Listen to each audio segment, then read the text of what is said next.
Hello ladies and gentlemen, once again this is Jeremy Smith, Photog Jay the Great. Today we're going to be taking a look at the Sony A37. This particular Sony model is a direct replacement for Sony's previous SLT-A33. So it's kind of just an update of that. You guys remember I just posted a video last week and it showed some of the Sony DSLR video capabilities. I've been learning a lot more about the Sony video capabilities and I posted that video. And for that video I used the A37 and I promised you guys that we would be doing a review on it, and that's exactly what we're going to do today.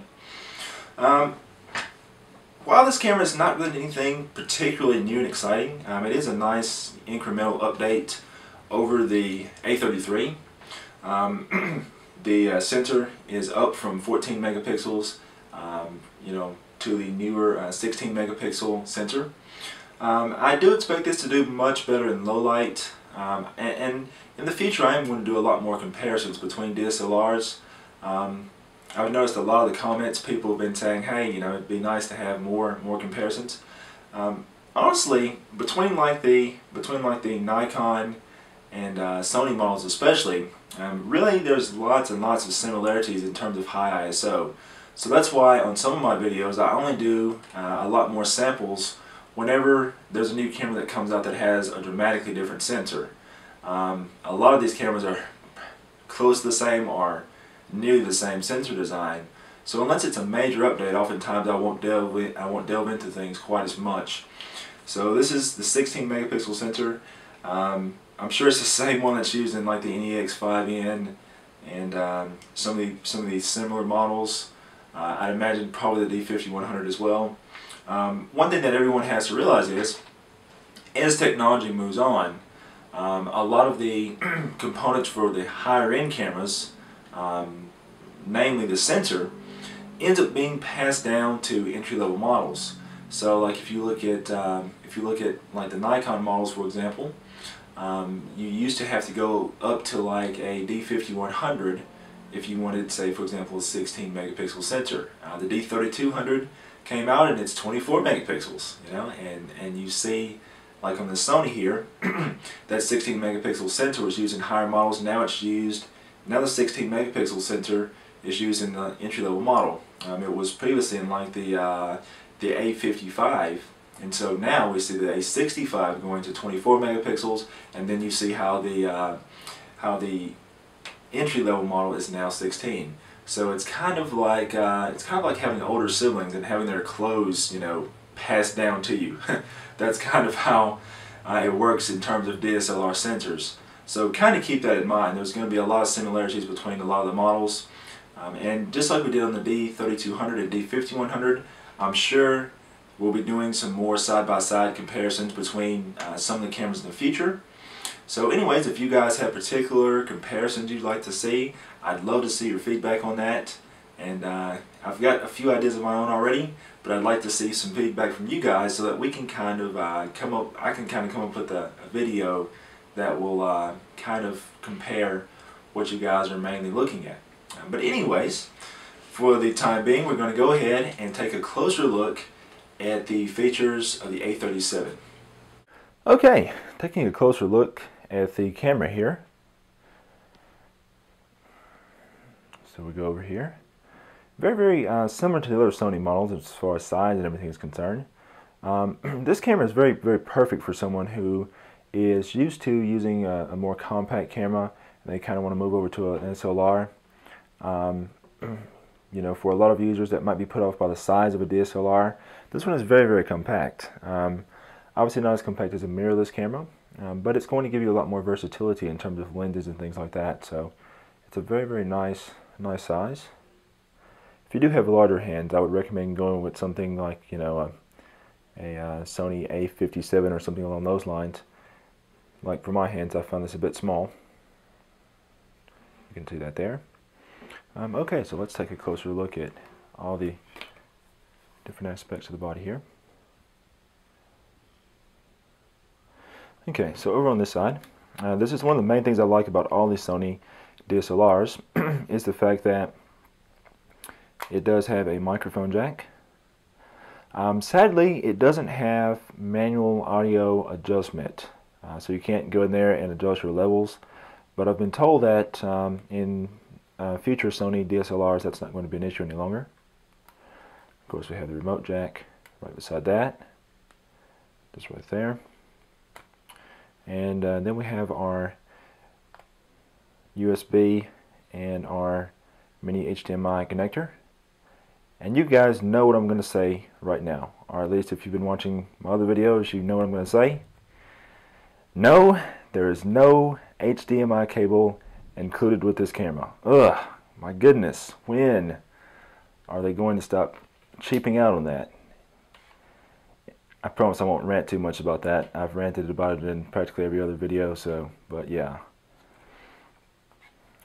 Of course, we have our mode dial up there at the top. And of course, this does a 1080p. One of the things I like about the Sonys is, right now, they're the only DSLRs that can actually shoot 60 frames per second in 1080. So if you want something, you know, if you're wanting to shoot any type of action video and be able to slow it down later, and you know, and actually get like a very, very smooth transition in motion for like any type of sports or anything along those lines, that is a very, very nice feature to have. Everything is pretty well thought out. You can see here is my hands. My hands aren't really small, they're not the biggest, but yeah, this is a little bit small for me. But if you have smaller hands, or if you're used to a smaller camera, this is going to be a nice fit. One other thing that's nice about the Sonys is the fact that they have the stabilization built into the camera. So instead of using a lens with a stabilizer built in, you have that feature built into the body of the camera itself. So any lens you put on this is going to benefit from having stabilization. So that's something that's nice. Most of the Sonys also have a swiveling screen. Well, actually tilting screen technically. That's very nice. The screen on this one is not the higher, you know, 920,000 dot display of the higher end models like the A65, for example, or A57. But it does seem to get the job done. One thing I was a bit disappointed by is the battery on this one. Now, if you guys remember from like my A65 review and the A57 review, I was talking about how Sony started using the larger M battery. Unfortunately on this one though, they are still using the smaller W. So while they address the battery life issues that some people were having, well, I say issues, you know, it's just the fact that the battery life on a lot of the Sonys were a little bit lower than some of the other models. So that's changed on like the A57 because of the larger battery. Sadly though, on this, with it still being that same W battery, it's still going to be a bit low. And looking at the battery life numbers, I thought it was pretty interesting that this model actually gets a little bit less life whenever you're using the viewfinder. It's rated at like 450 shots with the viewfinder as opposed to 500 shots using the LCD. So I thought that was kind of interesting. You would think that the EVF would be a little bit less power draw, but apparently not. Everything's very, very well thought out. You've got all your options here in the menu. Quality. You notice you have digital zoom and you have clear image zoom. I've learned that the main difference between the two of those is that clear image zoom actually takes into account what the photo is of, and so it's kind of like an intelligent, you know, interpolation that it's basically doing. So it's a little bit more advanced in digital zoom. However, I will say you're still going to be better off using the zoom with the lens as opposed to either of those features. But it is nice to have something that's a little bit better than just ordinary digital zoom. One other thing I like about all the Sony models is, even on an entry-level model like this A37, you actually have the ability to go in here and set more options with the flash that you can on some of the other entry-level DSLRs. Of course, you've got your AF illuminator there. That's kind of a downside. On all the Sonys, they don't have a dedicated lamp for the AF illumination, so they have to strobe the flash instead. So that's just kind of a downside.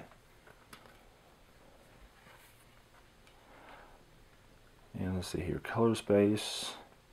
Okay, of course that's the steady shot, which is built into the camera body to help reduce your chance of having blurry photos caused by your hands moving. So on Nikon and Canon, that's a feature that's built into the lens. Here it's built into the body, so that's nice.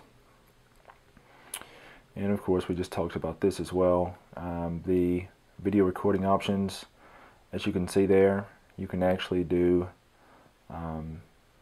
60 frames a second even when you're in 1080. That's very nice. Audio recording there. Sadly, no manual levels. Hopefully we'll start to see that more on the Sony cameras in the future.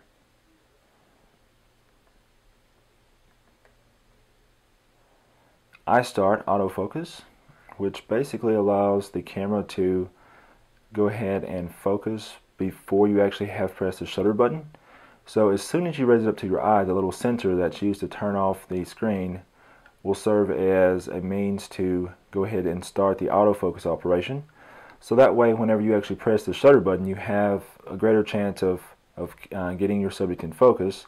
Because if someone is moving or something like that, the camera has already taken the initiative to go ahead and focus on the subject, and you don't have that lag time if you're having to press down the or have pressed down the shutter button.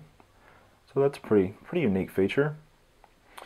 It's my understanding that that was on the Minolta models, and that's something that Sony continues to further develop. Red eye reduction, grid lines, that's always nice.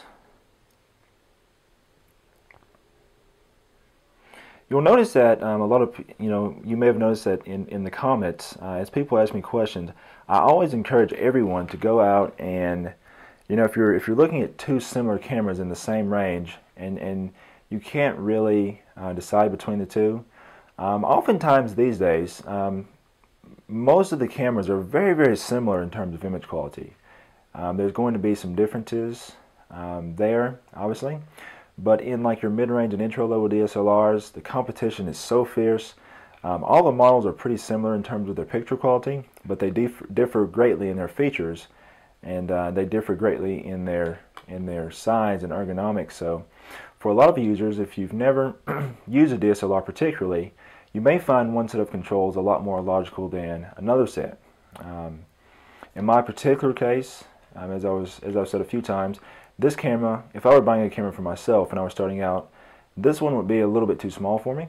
And because I wear glasses, most of the viewfinders on the intro-level DSLRs are just a little bit too small for me to really get my eye close. I can't get my eye close enough with my glasses, and I can't quite see the entire frame. So having a larger viewfinder is nice. And most all the intro-level DSLRs have a viewfinder that's a little bit small, so keep in mind that a lot of this comes down to personal preference in terms of which one's going to be better. I do like on this camera though, it's actually possible to go in here and change the actual viewfinder area. So if you have glasses and you can't get your eye quite as close to the viewfinder, it's possible to adjust the eye point on it, which is a nice trick. That's not possible with any other DSLR. Because you're dealing with an optical path. Here you're dealing with a LCD screen in the viewfinder, and that makes it very easy to make some adjustments. Anyways, let's see, these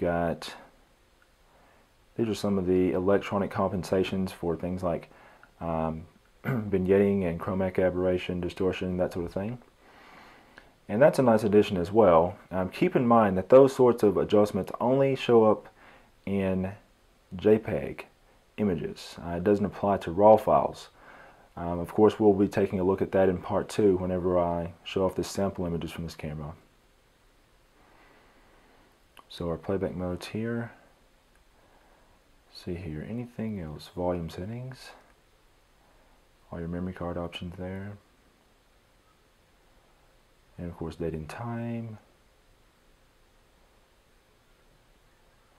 And of course you can adjust things like your viewfinder brightness, things along those lines. So all in all, very, very straightforward design. You can use that initialize option there if you ever change some settings and you don't know what you changed and you want to get it back. That will allow you to get it back to the default settings. I do like on this camera how they have this little question menu right here. So you can go into here and it will actually give you a lot of different shooting tips for different types of scenarios. Now let's see here. I was on the continuous drive option right now, but let's go over to just like full manual. If I go over to a manual setting here, it'll actually give me a lot more options under that menu. Go here, and see now it's got all sorts of things in here, as far as freezing a subject, in motion. It's got things for flash, and so then it has different sub menus for different types of photos, like landscapes, night scenes. So if I was saying, hey, I wonder how I would take light trails, I could select that and see it tells me exactly how to attain that look. It gives me some nice example photos. So I think that is just absolutely awesome how they did that on this camera. It makes it much, much easier for someone getting started to see how to get a certain look in a photo. So I think that's a wonderful feature. The only cons I'd have with this camera so far, of course, battery life, because of the electronic viewfinder. If you are just getting started to a DSLR, you may not be put off at all by the electronic viewfinder, but if you're used to using a film SLR, or if you've used another SLR with an optical viewfinder, it might take a little bit of getting used to.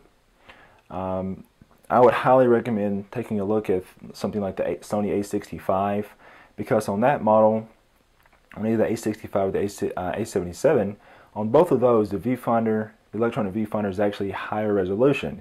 So if you've been a little bit put off by electronic viewfinders, this is probably not going to be the model for you. I would go up to something a bit higher in Sony's lineup for that. Or of course you could always go to a traditional SLR design as well. Anyways, if anyone has any further questions, just write me in the comments below, and that way whenever I make part 2 of this video, I can go into more details about things there also.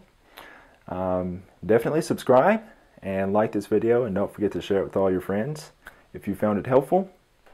Until next time, this is Jeremy Smith, Photog J the Great, signing off.